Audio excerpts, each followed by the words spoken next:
Best advice you've received in real estate? Best advice I've ever received in real estate is pick a path and stay there long enough until it works. Tell me more. I have been fortunate. I've sold 650 homes in the past 11 years, 100% by referral. Never done an open house or cold call or made a door knock or bought a lead ever. But I'm not from here. I only had 40 people in my database and just was encouraged. Look, it'll work if you just keep going. And so I just kept going and I believed in their belief and it paid off. Unreal. Amazing. Worst advice you've received in real estate? Oh, so many things, right, DJ?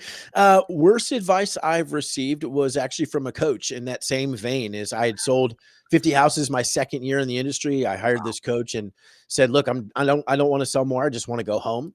And at the end of the first call, TJ, she said, "All right, here's your homework." She knew I'd never done any of these things. She said, "Here's your homework. You need to go cold call 300 people this week and door knock 150 doors, and that's your homework." And I said, "I'm not going to do that." She said, "Garrett, you're not going to succeed then." And I was thinking, like, I mean, I feel like I'm succeeding. I'm in the top 1%, in this market. And so we get on the phone the next week, DJ. She's like, "Did you do your homework?" No, I told you I wasn't going to do my homework. It's like, "Garrett, you're not going to succeed. You need to cold call 300, door knock 150. Anyways, that was the worst advice I'd ever received, right? Is you need to look like everyone else to win. Yeah. Totally untrue. That was the worst advice. And thankfully I ignored it. But that was the worst advice I think I've ever been given. To thine own self be true, they say, right? Yes, It's that's right. That's right. I love that. Garrett Maroon is our guest today. Let me tell you more about Garrett, and this is going to be a really, really amazing conversation. Garrett's real estate story started really small, as he said.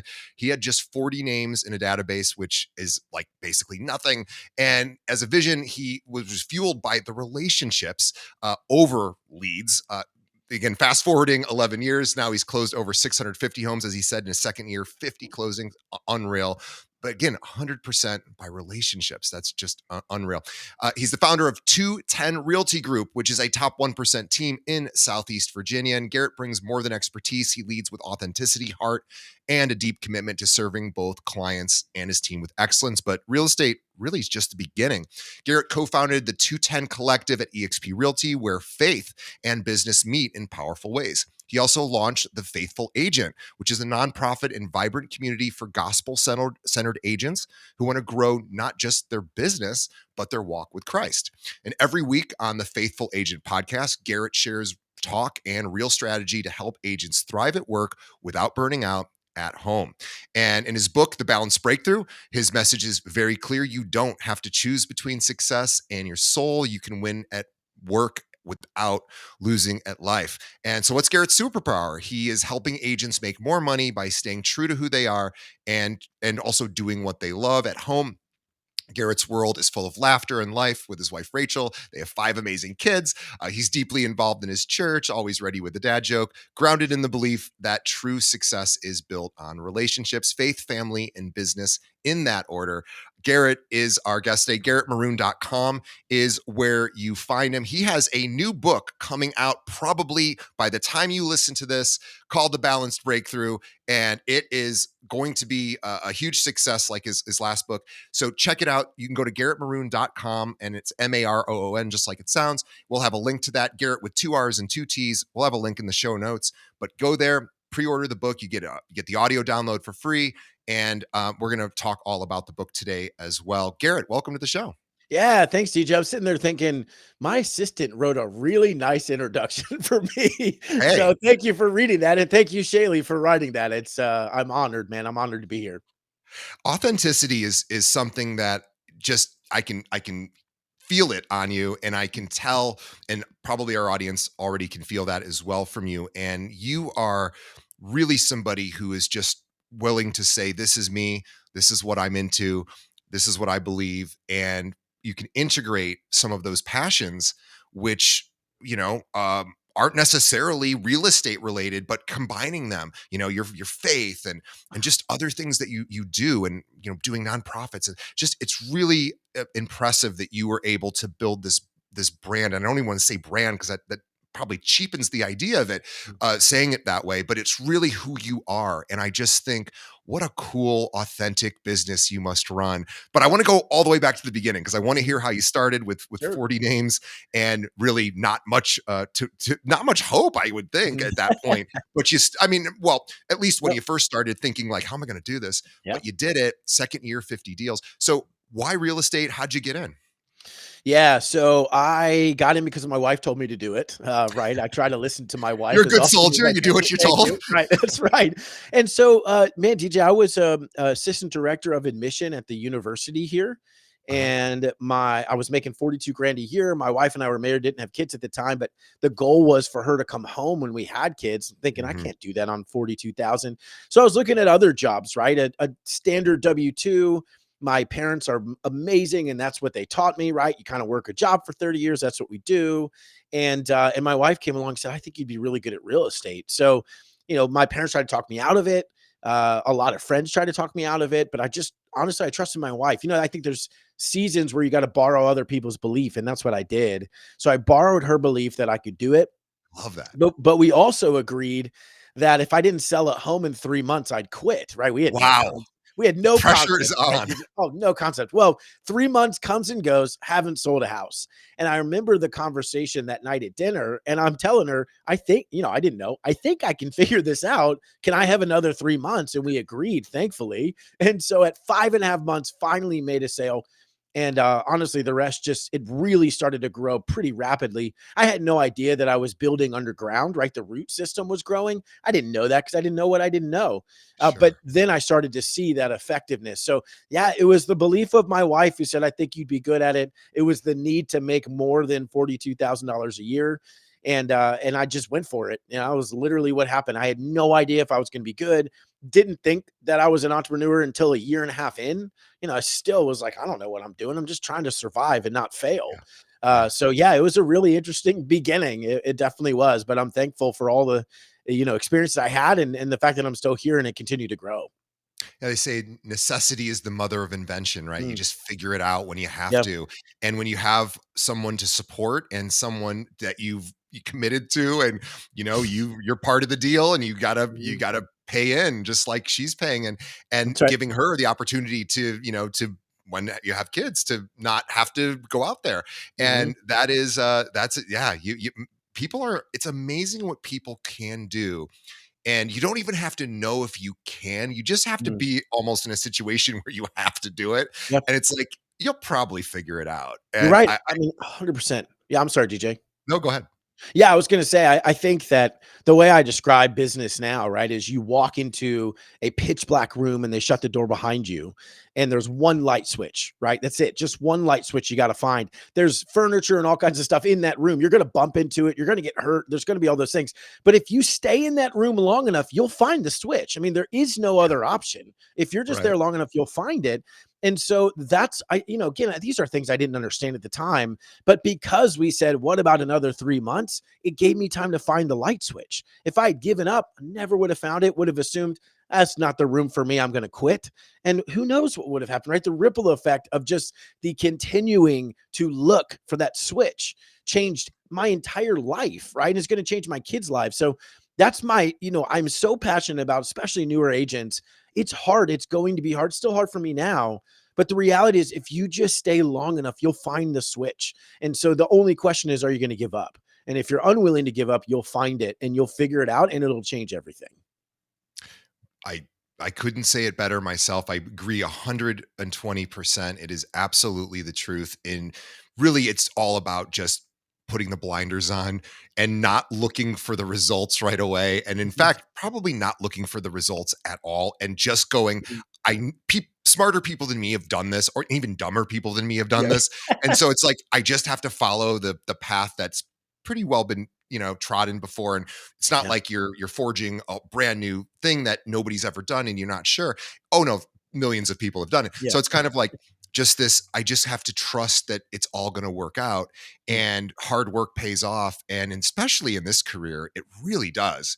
and it's one of the most fair industries I know. Mm, And because it really there is a positive correlation between the amount of work you put in and the results you get. But mm, you have to be willing to wait for those seeds to germinate, like you said, and you're not going to see what's happening under the soil, and mhm. it's going to feel like failure for a long time. It And does. but that's how everything is, isn't it? Like Right. every time I go to the gym and I do, well, today I had to do these really difficult push-ups. And Mm, every time I do them, it's not like there's any part of me that's like, this is easy, this is great, this is fun. mm, Like it all is awful and mhm, painful and it hurts. But it's like it's kind of supposed to, and mm, that's the point of it. And it's mm. like that's the only way the muscles get stronger is You're you right. have to True. break them apart. You literally rip them apart. And in order to do that, you got to be willing to sort of go, I'm going to like be standing in the pathway of pain. Mm, And that's kind of how it is for most things that are worthwhile, maybe everything mm, that's worthwhile. It's like you mm. got to just put the energy and time into it and trust that like this is good for me. It Yeah. will work out. Right. And it almost I found that in life, at least in this country, I mean, look, I can't speak for every there's lots of places where things aren't very fair. And Mm. and there's a lot of unfairness here too, but there's a Sure. lot of fairness. And you Yeah. if you put your mind to it, it almost doesn't matter what your background is in this Mm, business. Like mm. you can make your way. People don't really care where you come from. They Yeah. just care if you care about them and you're going to do a good job So and true. you're going to meet their needs. Like that's pretty much it. And Yeah. I love that. It's very fair, I think, this Mhm. business. It's so true. I mean, that is such a good point, right? At the end of the day, anybody, I'll give you an example, right? So for a while we had a coaching company. We were giving out the playbook, if you will, and like what to do every month to grow your business by relationships. I get a call, this a couple years ago, DJ. I get a call from this agent and she's like, "Hey, I need to cancel and it's not working for me." "Hey, I totally understand. Can you tell me why? Because it's worked for a lot of agents, right?" And she's like, "Well, I wasn't getting the traction, whatever, whatever." And come to find out, she finally admits, says, "Well, I actually didn't do it." And I'm like, all right, so you don't know it didn't work. You just didn't work it, right? How are you blaming what I'm doing? To your point, it's fair. If you do the work, you'll get the result. I don't know how fast it'll come, and I Yeah. don't know how big the result will be, but I do know it's going to happen because it always happens. That's the way this works. So you're right. It's very fair. Show me what you've done in the past 3 months. I'll show you what your business looks like. It's I love it. I've never heard anybody say it's the fairest industry. It really is, though. You're 100% right It, about it, that. it it's certainly one of them, and it's commensurate with the amount of work. Whereas Yeah. other careers where you're a salaried employee, maybe it's fair, maybe it isn't. You don't have Yep. a ton of control maybe about that, Right. but certainly this is one where there seems to be a somewhat of a level playing ground, or at least as level as it maybe could be. Yeah. And I think that's what's really neat is I go to the NAR conference. I didn't this year, but you go and you see all different kinds of people. It's like Mhm. people don't even look the same. Mhm. Everyone looks different. And you go, oh, Yeah. that's so cool that Mhm. everybody could just be themselves Mm, and they can figure out a pathway. And here they all mm, are, and they've all mm, made it. And it's like, mhm. that is pretty cool. Yeah, that's pretty Um, cool. yeah. Well, let's talk a little bit about your faith because I think this is such an interesting thing. I rarely talk to agents who put that front and center in their business. And I think I was talking to you about this sort of before we started, and I think what I thought was really amazing. I was really thinking about this because I was going, okay, so I live in this city where people keep things like religion and politics. You almost have to, at least here in Chicago, you have to be really careful about what you say Mm, because people are real judgy here. There's a lot of judgment, mm. and if you think differently than the norm, people get kind of weird about it. But that being said, and people are just judgy about religion and politics anyway. But Sure. but the point is I was thinking, do I like I'm thinking about if I was really, if I was super religious, I was thinking, okay, if I went to this thing, like for example, I play tennis. And so Mhm. I think about the people I play tennis with. We're all kind of similar. Like maybe we have different careers and we have different family lives and whatever, but we all kind of love tennis in the same way. And I Mm, was thinking, the cool part about with, putting religion that's really important to you into your business is it's such a way of life. Religion is a way of life for people. It's a mm, guideline for how to live and how to see the world. And what I love about it is I would assume, and you'll tell me if this is accurate, is that you're going to attract people who have a very similar worldview and a very similar outlook on life and kind of go through the same experiences. And I think that probably creates just a lot of intimacy and a lot of like instant connection. So Mm. if you don't mind sharing about that, I'd Yeah, love to hear it. of course, yeah, absolutely. First, we gotta get you into pickleball, because that's the new thing, DJ. I was a tennis Us player tennis in players, we football, do yeah. not like pickleball, I but was a tennis player. It's I know that everybody loves pickleball. I'm not picking on you pickleball it's people. the Hey, thing. we're us racket sports people, we're just glad you're doing it. So please Right, keep doing it. Yeah. love it, love it. No, Yeah. so, no, and I appreciate the question. I mean, I think for anybody, right? I'm huge into authenticity, and so I'll describe it this way, and then and certainly answer the question. But a couple of weeks ago, I was on a podcast, and the gentleman beforehand said, "Hey, we know you're the Christian agent guy, like you have the faithful agent, all these things, but that's not this show. If you don't mind, just don't talk about it." And Don't I be said, yourself. "Well, yeah," and I said, "Look, this is your show. I respect that." But it's not a backpack that I take on and off. Like, this is who I am. And Right. so I can't not be that. If it doesn't work for your audience, I respect that. Like, I'm happy not to do this episode, right? I'm not going to offend him. And he was like, no, no, let's do it. And we had a great conversation. But for anyone, right? They don't have to agree with what I believe. That's Of okay. course. But for anybody to say, you're not sometimes an agent, I'm not sometimes an agent, sometimes a dad, sometimes a husband, sometimes a follower of Jesus. Like, I'm all of those things all the time. And Right. so whenever I show up, I should show up as that. This is just who I am. Yes. And if anything, the easiest thing to do is show up and be me as opposed to, wait, who am I supposed to be in this moment? That's exhausting. And, I can't do that perfectly. And so for anybody, right, I want them to be encouraged, just like, this is who I am. And yeah, are you going to repel some people? Sure, you will. Are you going to attract some others? Of course you will. That's great. And the people that come have already made a decision. I know who this person is and I want to work with him. Yeah. Fantastic, right? It's part of part of your job is to be super clear about, this is who I serve and this is who I don't. What I have found, DJ, though, that's interesting is when we went all in on that brand, right? And we just, because they already knew that's who we were, right? We just made it more clear. When we went all on that brand, I have a ton of clients and past clients of mine who are not Christians and they don't Sure. disagree, agree with that. And they're totally fine with it, right? We have a lot of people who the world would say are hardcore anti-Christian, and Yeah. they come because they want to get support and they know we're going to treat them fairly. And so, Right. we'll serve anybody. Anybody deserves to be cared for and loved well.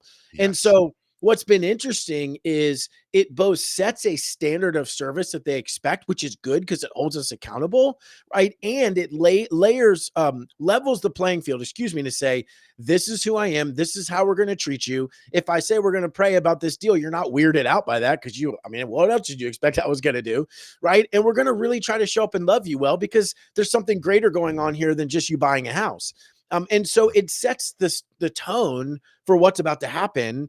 And it's been really freeing too, right? Again, I was never shy about it to begin with, but now it's like, this is just who we are. The whole thing is branded that way, right? Now I have the Faithful Agent podcast and nonprofit for Christians in real estate. It's pretty clear, who I am, right? And who specifically I feel like I need to serve. Doesn't mean I don't want to help somebody else, but I'm just being honest about who I am. And if that's not you, it's okay. So I do want people to realize and see that in our industry, right, you're told, don't talk about politics, don't talk about religion. I definitely don't think talking about politics is the greatest idea ever, right? But with your religion, if like, this is who I am, I would say you should talk about it. Even Yeah. if you disagree with me, that's okay. We should be able to have those conversations. I should be able to do a deal with someone who's like, I totally disagree with everything you stand for.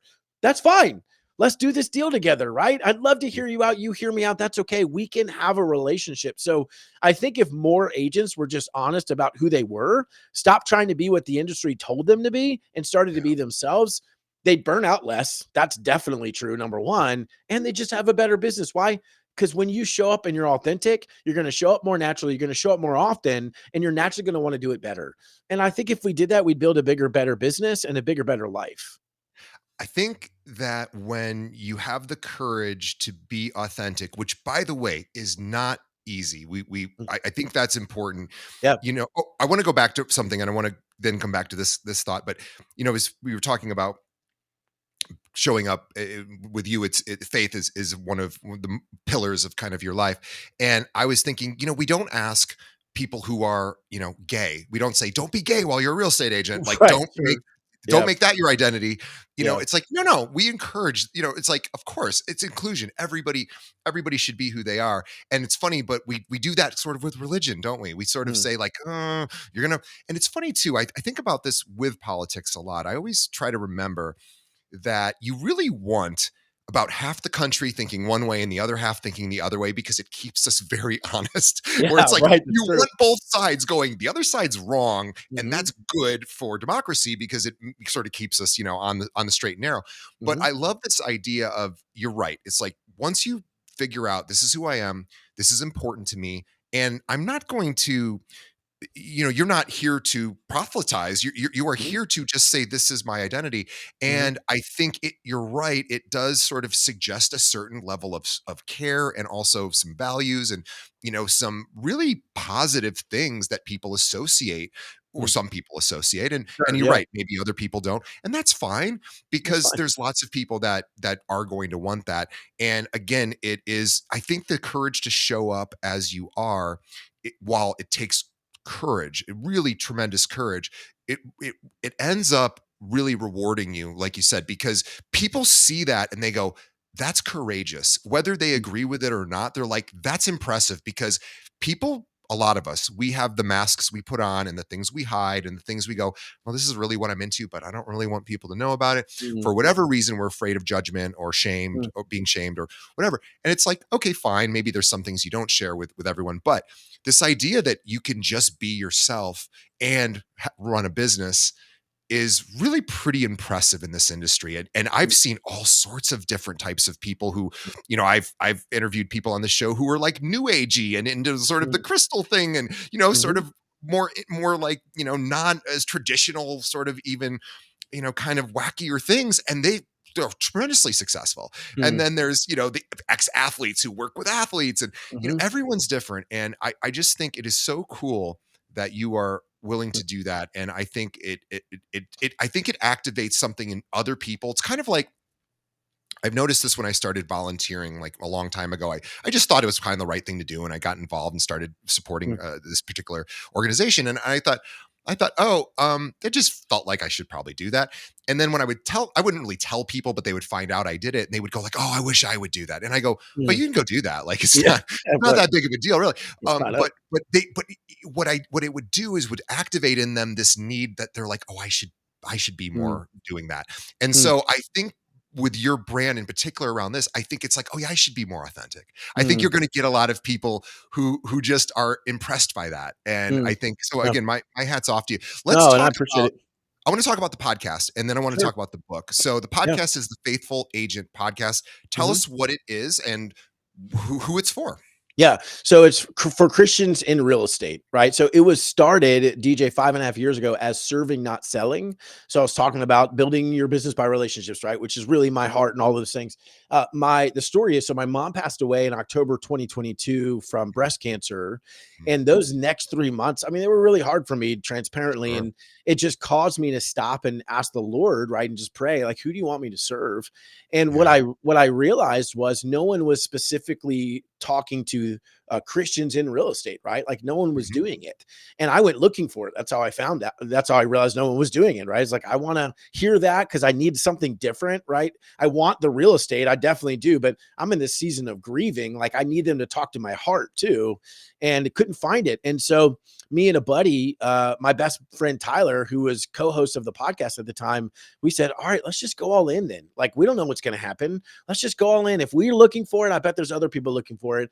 And so in January of 23, we went all in and said, we're going to do the Faithful Agent podcast. We started doing conferences. We launched the nonprofit, right? We just kind of went for it. And, Wow. it was amazing, DJ, because I think the way I describe it is I've raised a lot of flags in my life, right? For different businesses or other things. No one ever cared except me, right? And my wife, if I actually made money doing it.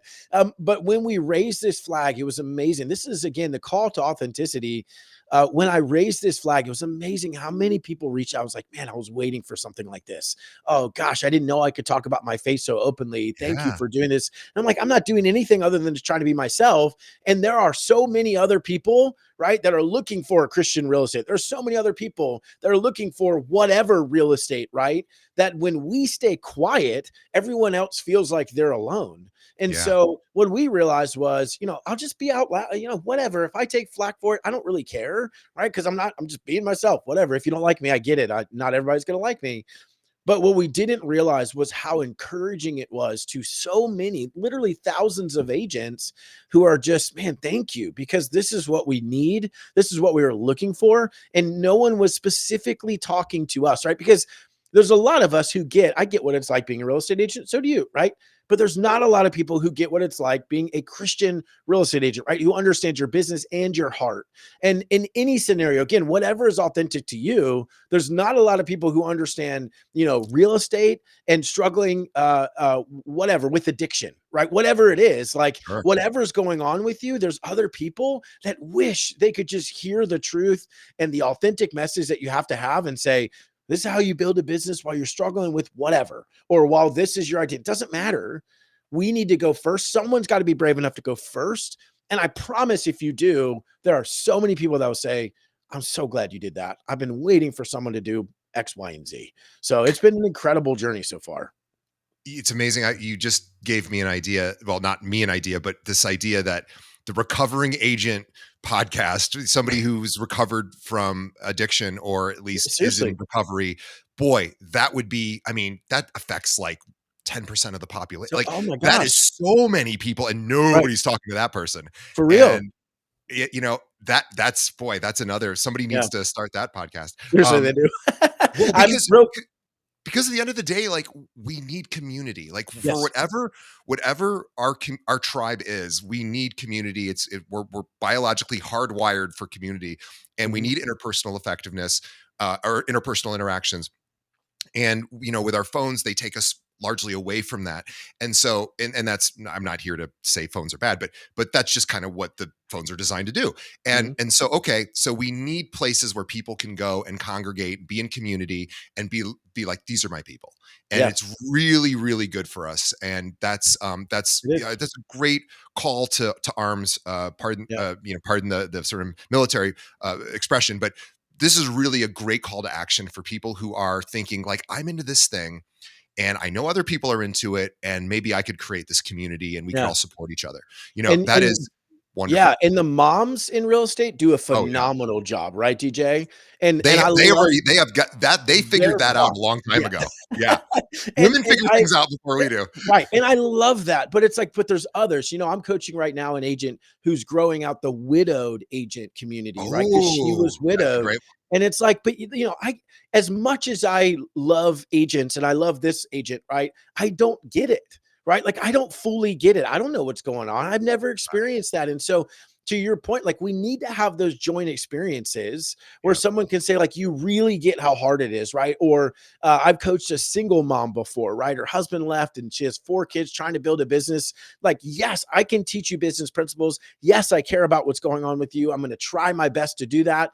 But what I really want you to do is go get coached by a single woman who is crushing it, who Yep. really gets it, right? There's just so much more to us than just being agents that we Right. need, and someone's got to go first. And I get that we're afraid of those things. Like I totally understand. I've helped agents, DJ, build. I was teaching at this pretty large brokerage one day, and I started talking about building affinity groups, right, to grow your business. And one of the biggest agents there was like, "Well, I'm just a mom, and I don't really do a lot of stuff." Just I a was like, mom. "Yeah," and I was like, "Well, first of all, I don't believe you, right?" And so I said, what are the things you love?" And she's like, "I don't want to tell you." And I was like, "Tell me." She said, "I love crime podcasts and I love wine." And I said, Okay. "Okay, hold on. How many women in here Yeah, listen to crime millions and podcasts?" millions of people And do so that. many, Yeah. and I'm like, why would you not just say, I'm going to start a group for any local mom who loves crime podcasts and wine, once a month, whatever, come hang Yes. out. We'll just have fun together. She did it. Guess what? Not only did she love it, her business grew because of it, because they want to work with people that are like them. Right. Yeah. And so when you're honest about who you are, they're like, why would they ever come to me if they're like, I love this lady, right? We go to her house, we listen to crop because we have wine together. That's fun. They get me. They're like me. Yeah. Everybody needs that, to your point.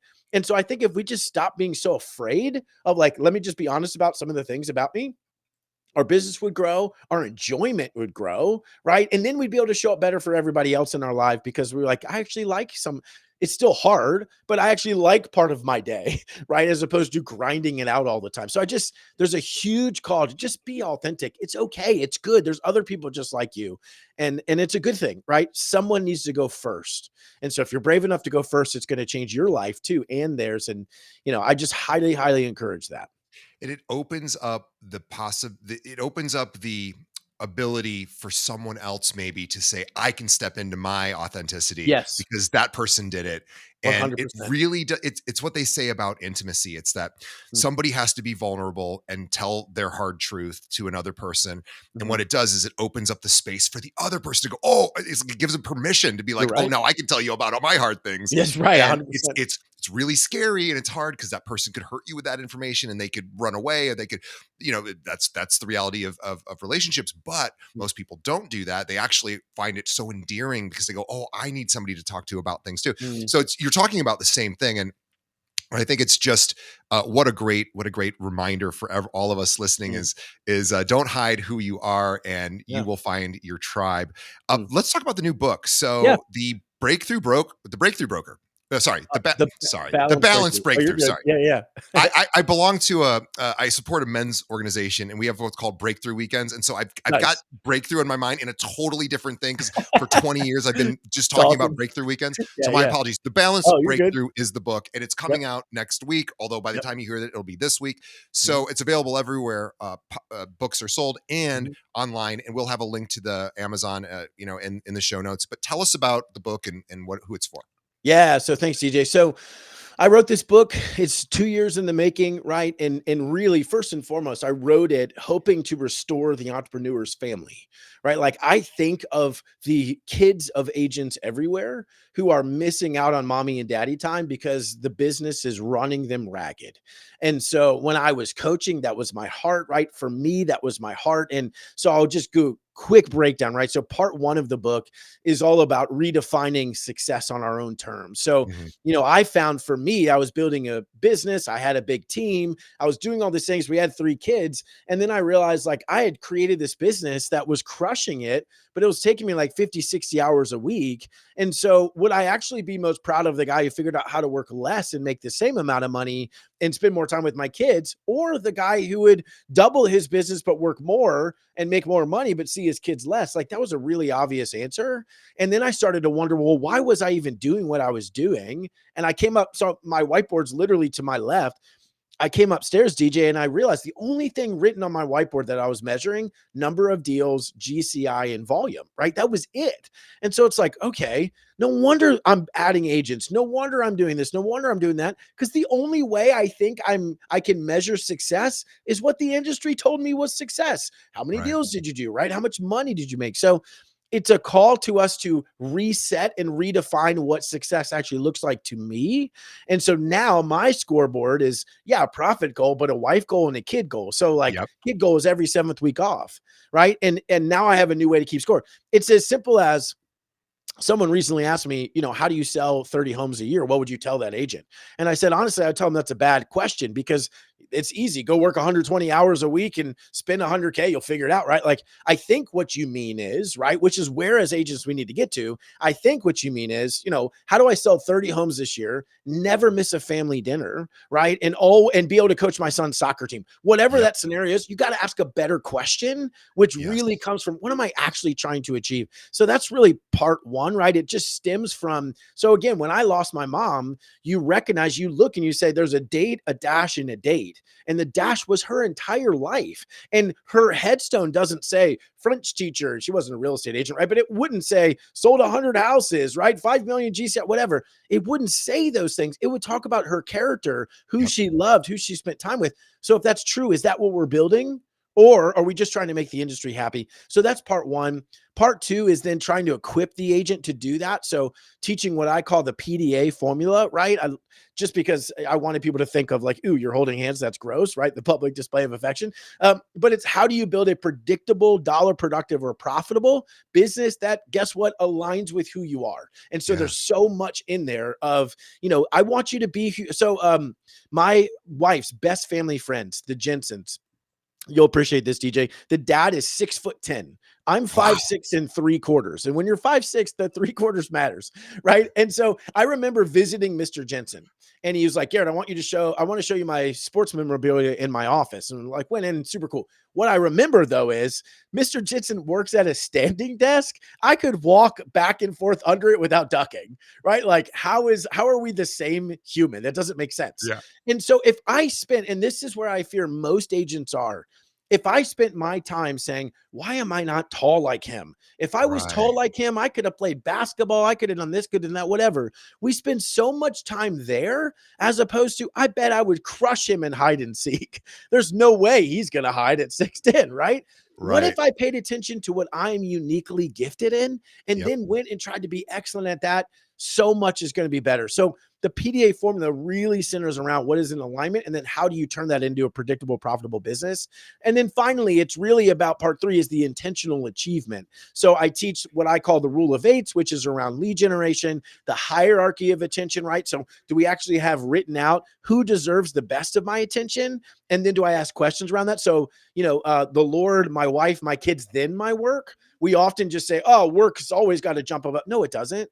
Right. And so we're asking questions. Hey, did my wife get good, valuable attention from me this week? If not, Yep. how can I take the 5 to a 6 and just be paying attention to those things? Right. And then how do we intentionally go achieve that? So it's really my hope, right, is equipping the agent to say, why did you get into this industry in the first place? I was teaching this, DJ, last point on this. I was teaching this about a year ago.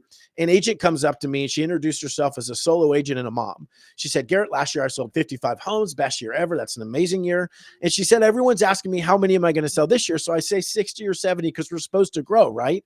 She said, Garrett, after hearing you talk, it was roughly what was in the book. After hearing you talk, I'm going to intentionally sell only 30 homes and it's going to change my life. And I said, well, why? I wasn't trying to tell you to sell fewer homes. And she said, no, no, no. Garrett, I got into this industry because I wanted to pick up my daughter from school every day. Guess Right. what I've been too busy to do because I'm selling homes? I'm going to change. I'm going to sell 30 homes only. It's going to change my life and it's going to change her life. And so I think we got to reset to why did I get into this in the first place? And am I intentionally building in that direction? And my hope is to redefine success for agents and then equip them to actually go do that and restore the relationships they've honestly traded too often to achieve quote unquote success. Because I really believe we can have a bigger, better life if we understand how to do it the right way. What I'm hearing is a lot of intentionality, is really Mhm, thinking about what if I could literally sit and design my ideal career, my ideal life, my mhm. ideal balance with work life, which again, I don't think there ever is a true balance, but No. the breakdown of how much time I spend, how much time I get to spend with my kids. If I could map that all out and I could say this would make me the happiest and this would be best for my family, and could is that first of all, is this reason, is it achievable, is it reasonable, is it in line with reality, and then okay, what do I need to do to make that happen? I think most people don't do that, right? I think we think maybe in terms of business goals, like you said, GCI, number of deals. We're not necessarily thinking how many games or little league do I want to miss next year because I Mhm, have stuff going on in the evening because I'm a realtor and that's how it goes. Like maybe I do have to miss a few, but maybe I'm going to miss 5 out of mhm, 40 or whatever it might be, mhm, or maybe I don't want to miss any, and that's important to me. But having to that figured out ahead of time, I'll tell you, this is something I didn't think to do this on my own. I read this. So I started doing it in my relationship with my fiance, where I realized, we come from different backgrounds, like mhm, everybody does. And we would have different experiences around things like vacations and holidays and, just in anything that we do together. I have to think this is a different human being with a mhm, different set of beliefs, values, and goals, and maybe is going to want different needs around mhm, this. So we're going to my parents' place for Thanksgiving. My parents are mhm, lovely people, and they're also not my fiance's parents. So she will be less comfortable there than I would mhm, be because I can hang out with my parents all day. It's no big deal. And I want to make sure that her experience there is a good one. So I mhm, could just think from my perspective and go, oh, it's going to be easy. My parents are mhm, nice. It's no big deal. Mm, And that might not be her experience. She might feel on edge, like I have to impress these people, even though she's been with them a long time. She mm, might feel more stress around that. So I need to ask her, hey, what do you want this weekend to look, or this week, mm, Thanksgiving to look like?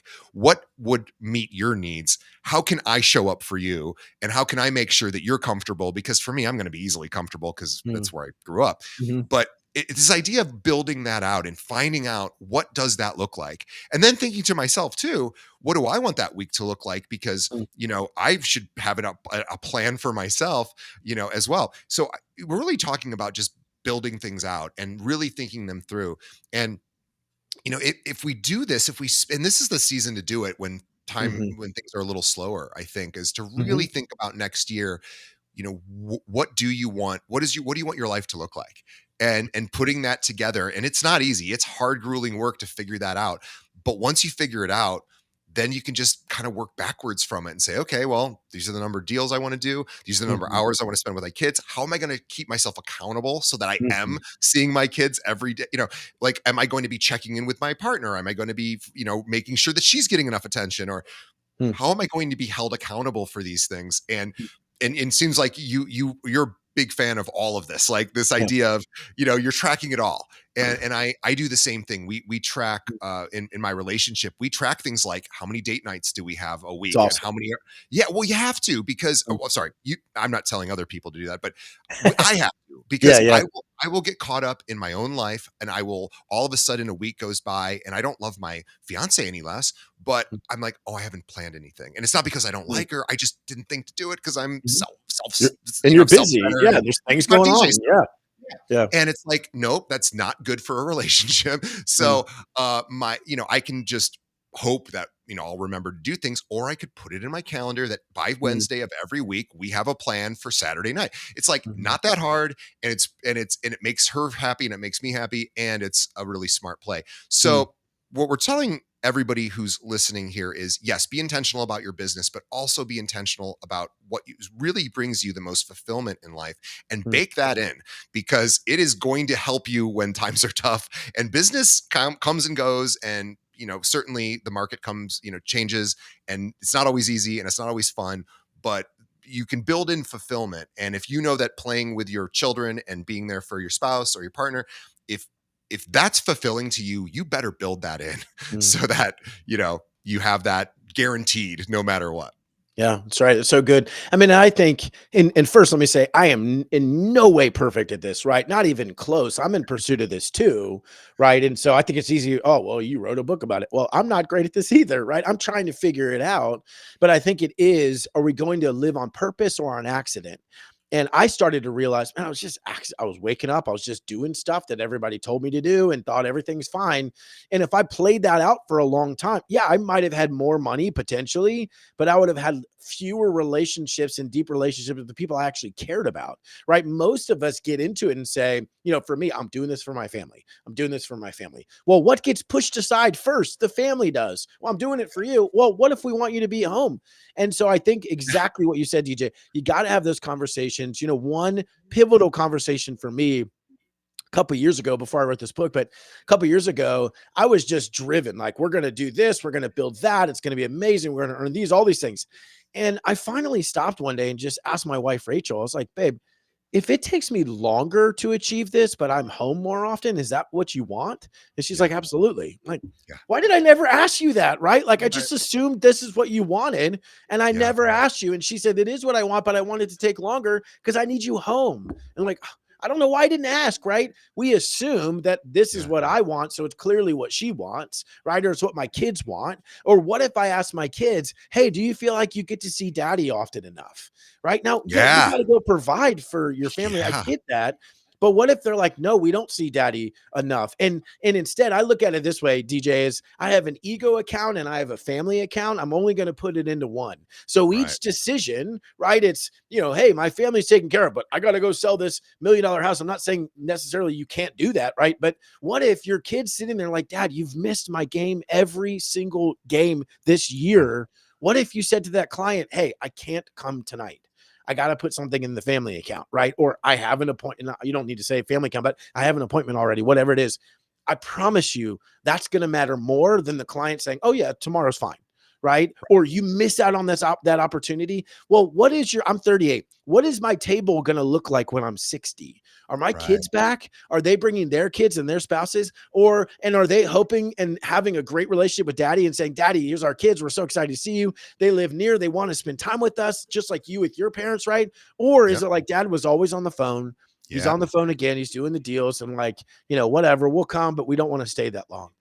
What are you building and what are you paying attention to? It's easy to fall into the trap of do more, do more, do more, hustle, hustle, hustle, 24/7 availability. It's harder to say, that's not what I want. And I got to build a business based around the life I want. And then when I ask that question, right, how do I sell 30 homes and be at every soccer game and coach his little league team, whatever the question was, then and only then can I build the business the way I want to, the way I need to, that's going to serve my life too. And we just let it go. We're showing up on accident when we should be on purpose. And, we got to reclaim that. Yeah, it's all about knowing yourself, knowing what you need, and then asking the people around you, how do I best show up for you? And how do we check in? Like you said, I love that, asking your kids the hard question. Am Mm, I doing enough for you right now? Do you see enough of me? mm, And that, boy, that's a question that is not an easy one to ask, because there will be times when you ask that question and you get an answer that you do not want to hear. yeah. And that's the most important time. There's a whole reason you're asking it, is to get the truth. Right. And then Right. you have to take that punch to the face and go, okay, I need to make an adjustment, because Yep. I am not meeting my child's need. And look, I mean, it is not easy being a parent and also No. working and doing everything else that everyone's expected to do everything these days and be perfect. And of Mm, course we're not. And boy, check in with the people in your life that you care about. Am I showing up enough for you? Am I giving you what you need? What can I do more to make your existence a little bit better? I always say this with people who work at companies. My fiance is she's an attorney, and she's asking for a raise, and she feels that she has a good case to get a raise, and she has done a lot for the firm, and she's going to present her argument, which is what lawyers do. And she's got this all sort of mapped out, and she read it to me, and she wanted to be very uh, intentional about it, to say, I'm not asking just to ask. I've created this much revenue, and I think I should, deserve a raise, commensurate with that. And it all makes sense. It's all logical. And I said, that's all great. I said, I would add one thing in. And it just didn't occur to her, because she was thinking about, I just need to make sure my argument makes sense. mm, I said, you need ask the person who owns the business, is her boss. I said, ask him what his biggest problems are. mm, What does he lie awake at night worried about? Because it's different from what you lie awake. Like, you're an employee. You're not worried about maybe the paying the bills, for the doing, meeting all the different demands of all the employees. Like, maybe there's, you don't know what his fears are. Ask him what those fears are in your meeting, and then ask him, how can I help you with those fears, mm, and what can I do to help make that easier for you? And I'm like, that's what people really want, is they want you mm, to know, where am I struggling, and can you help me with that? And mm, whether it's a client, whether it's, your son, or whether it's an employer, it's like, we all just want somebody to go, I see you struggling in this way, because everybody struggles, and I can help you with that. mm, And those are the people that we hold on to for life. Like, mm, those are the people that go, I know what you need, and I'm going to ask you what it is, and then I'm going to deliver that for you. mm. Those are friends, those are family, those are Yeah. people that, you hold on to. It's community. And I think we need to be really, really diligent about asking that question as Mm, much as possible. And it's not an easy question to ask. And mm, oftentimes people don't know what they need. But mm, if you're persistent, it's what happens when somebody passes away. Everybody goes and they say something like, I'm here if you need me. And that's a lovely sentiment. And it's sure. better than saying nothing, for sure. But it's Mm, also kind of like, the person's not going to say, well, I need you to do this. Like, yeah. they're going to go, okay, Right. great. And that's going to Yeah. be the end of it. And I'm not saying that you need to do more than that. But if you wanted to do more than that, you might say, hey, I know you're struggling with the thing that happened. And I obviously, I can't imagine what that's like. But what part of your life right now is really most disrupted? And if Mm, it's like, oh, like making food is kind of a hassle because I'm mm, dealing with all this grief, like I can do that for you. Like I can take mm, care of that, you know. mm, And then all of a sudden you have something to work towards. And so I think that's, you know, you're doing that with your kids. Are you seeing enough of daddy? You know, that kind of thing is so critical. And again, I applaud you as a parent for mm. doing that. I don't think a lot of parents knew to do that. I don't think it was like they were like, screw the children, I'm not Yeah, going to do it. I just think sure. they didn't Yep. know to Mm, do it. And boy, they would have had a lot of, they would have had a lot of great feedback. And mm. but then you have to be willing to do the work, Yeah, yeah, you know. yeah. Yeah. It's I love what you said. 2 quick thoughts is, so when my mom was in the hospital on her last days, right, I remember one of my dad's good friends. Like you said, he didn't call up and say, "Hey, do you need anything? What do you need? How can I help?" He showed up at the Yeah. hospital with food, and he Yeah. called my dad and said, "Hey, I'm here. I brought you food. If you'd like to come eat, I'm here, right? If not, I'll go away." And I just thought, man, like, he just showed up. That's That's an a good man amazing right thing. there. Yeah. Right, when my mom passed away, he had friends that would show up and call at his house and say, "I'm here. I know you're alone. I'm outside, right? If you want me to come in, I'll happily come in. If not, I'll go away." And I just thought, man, I just want to be the guy that just shows up, right? To Yeah. your point that, like, I don't want to just ask the question just to make me feel better. I want to show Right. up and say, "I think you're probably alone. How can I help?" And so Yeah. I love that, right? Number one. Number two is, you're right. Everything is hard, right? It's hard to build a business, hard to be a parent, it's hard to be married, it's hard to be all the things. But it's also really hard to grow up and then not have a relationship with your kids. That's hard too, right? And so, like, all of it's going to be hard. You just we've heard it before. We got to choose the hard. And so, am I going to do the work now, right? Or is it going to be way harder later? I think it was Ramsey that said, "If you do what's hard now, life will be easy. If you do as easy, life will be hard." And so, yeah, it's all hard. That's fine. Can we just acknowledge that building a business and all those things are hard? They are hard. Okay, well, if that's just true, then why am I surprised and why am I frustrated by it? But I want to show up how I want to show up, and I fail all the time. But when Yeah. my 6-year-old son, right, my oldest is 8, my youngest is 4 months. But when my 6-year-old son says, "Hey, daddy, can you come play Legos with me?" I need to not just say, "Oh, sorry, daddy's working." I need to actually say, sometimes that is true, but I need to say, "Oh, actually, buddy, I do have 10 minutes before my next meeting. Of course, let's play Legos." Yeah. And so there's pieces of that where we have to be honest. We need to not pretend like we're the busiest person in the world if we aren't, right? And then actually show up where we can show up. Do the best that you can with what you have where you are. And that's what a good life is going to look like. Boy, you said it all. I couldn't agree with you more. Thebalancebreakthrough.com is the website to go to learn about the new book. Again, The Balance Breakthrough is the book. You can pre order it. You get the free audiobook with that, a lot of other free goodies as well.